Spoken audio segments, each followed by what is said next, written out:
po, naka-warehouse price tayo dahil grand opening natin ngayon. So, bababaan na natin yung price. O yun, so grand opening, warehouse price, no? Mga katropix, magandang araw sa lahat. For today's vlog, dito tayo ngayon sa Tansa, Cavite, no?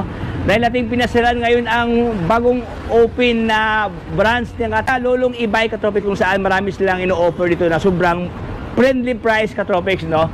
So, samahan nyo ako at silipin ang kanilang mga stocks dito mula sa 2 wheels na ganitong klaseng e-bike available sa kanila dito, mga katropix, no? Meron silang 3 wheels, ganitong pulmahan, ayan.